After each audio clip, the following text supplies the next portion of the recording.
Hello and welcome to the Telegraph Studio and Business Reporter's cybercrime campaign, hosted by the Telegraph Online.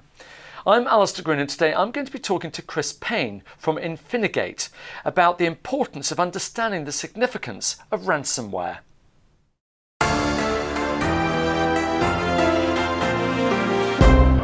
Good morning. Good morning.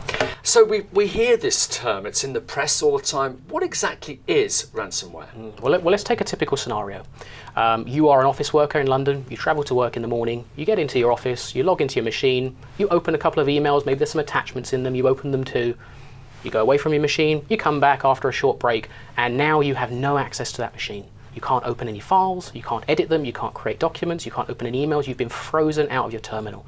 And up pops an actual menu item which says, you now need to pay us so many dollars before we will unlock this machine for you. And if you don't do that within, let's say 48 hours in this case, you will lose access to that machine permanently. That is ransomware. It's where we're taking something away from you as a criminal and we're forcing you to pay to get that back.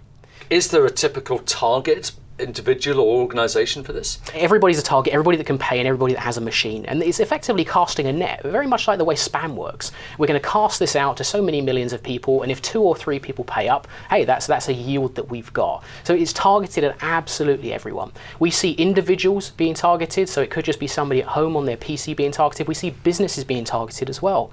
There was an article that came out recently about a hospital in Hollywood, a Presbyterian hospital. They were attacked. Many of their machines actually became targets for ransomware. They were locked out of a lot of their key critical infrastructure for a long time. They couldn't perform key tasks that the hospital needed to do. They couldn't perform CT scans, for example. And they estimated that they were spending, or it was actually costing them, about $100,000 a day in not being able to perform the tasks they needed to perform. You're talking now about organisations or individuals. So how do you actually become a victim to this?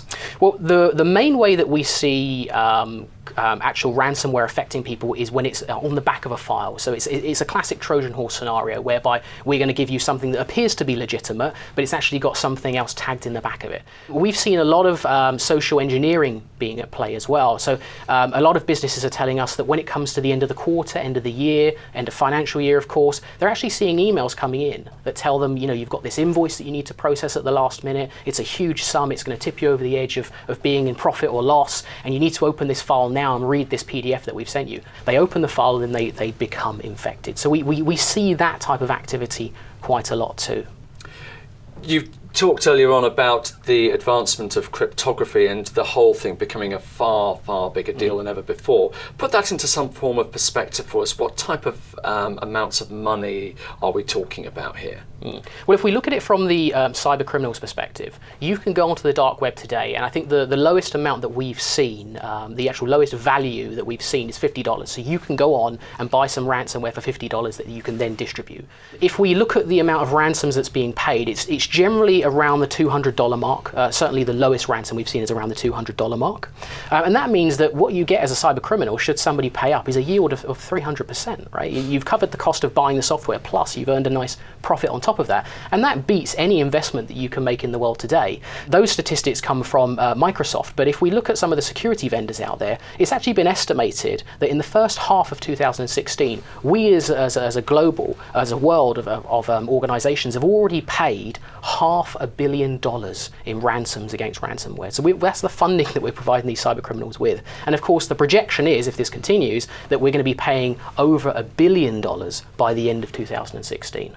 Wow, I mean, that's a staggering amount. So, of course, it begs the question for all of us, how do we go about avoiding becoming a victim? Well, I think there's a 4-step plan that everybody can take, and it's quite a simplistic plan. The first thing is, we know that the major vector and the most common way for ransomware to get into organizations and PCs is via files. So any entry or exit point in your networks for files, you should be monitoring. There should be no open access. Email, file, and web should all be monitored all of the time to make sure that everything that's coming in and out is of a legitimate type. We also need to make people aware as well that users in the organization are often the pivot point for whether or not you become infected.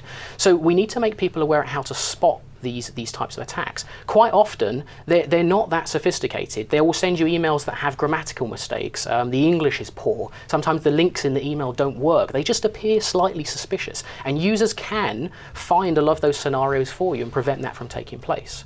Now that is all preventative controls, but of course in IT security we always need to be reactive too. There's no 100% in our industry. So in terms of reaction, if you have devices in your organization today that you cannot live without, you cannot bear for them to be taken offline, and you cannot continue your day-to-day roles without these machines, like the Presbyterian Hospital, well, they should be backed up, and they should be backed up frequently, because the easiest way to recover from a cryptographic ransomware is just to restore a version that's not been encrypted. The last action point that we can have is do not pay. Never ever pay. Because every time you pay, you're funding this industry and you're making it legitimate for the cyber criminals. For as long as we keep paying that $1 billion a year, they will continue to target. Well, it's been fascinating finding out more about ransomware, and also the fact that there are certain things we can do to prevent ourselves from becoming victims. Chris Payne from Infinigate, thank you very much indeed. Thank you.